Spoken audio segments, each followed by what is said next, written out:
Galera, quando a gente fala de Revolução Francesa, simplificando muito, a gente poderia ficar um bom tempo falando só sobre a Revolução Francesa, a gente poderia dizer que a Revolução Francesa é um evento no qual teremos uma emancipação política.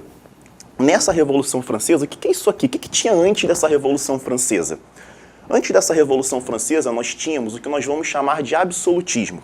O que é esse absolutismo? O nome já diz, querido. Então você tem um rei, ele é absoluto, não existe nada acima desse rei. Agora, com a Revolução Francesa, esse tipo de poder começa a ser questionado.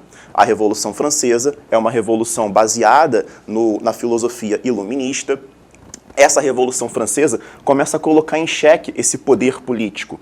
O rei, antes da Revolução Francesa, ele governava porque Deus desejava que ele fosse o governante. A gente tem que lembrar, por exemplo, das teorias do Jean Bodin, Jacques Bossuet, que falavam sobre um direito divino dos reis. Então o rei manda porque Deus quer que ele mande e ponto final. A partir de agora, o povo começa a querer ter emancipação política. Então o povo deixa de ser passivo como antes. O povo na Revolução Francesa, galera, o rei vai ser guilhotinado. Não é a primeira vez que você mata um rei, mas aqui na Revolução Francesa, nós vamos ter uma espécie de laboratório social. O que eu estou querendo dizer com isso? No primeiro momento dessa Revolução Francesa, nós vamos ter um governo girondino. Um governo que vai, por exemplo, confiscar terras da igreja. Um governo que acredita que, na verdade, o lucro ele começa a ter mais valorização, ele começa a ser mais especial do que manter certas tradições. Por que essa terra tem que ficar aqui na igreja, se pertencente à igreja? Por que a gente não confisca essas terras para fazer com que elas venham a gerar mais lucro? Então esse é um pouco do pensamento desses girondinos. Então a gente começa a pensar aqui outras variáveis, outras formas de conseguirmos organizar a sociedade.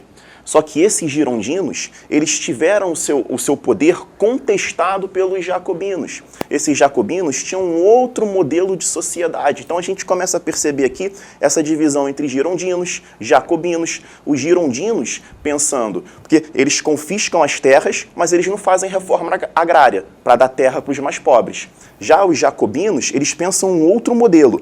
Essas terras têm que ser concedidas para os mais pobres. Nós precisamos fazer uma reforma agrária, nós precisamos instituir um ensino público, coisa que daqui a pouco os girondinos, quando eles voltarem ao poder, eles vão acabar suspendendo. Então você tem girondinos com uma perspectiva social, jacobinos com outra perspectiva social.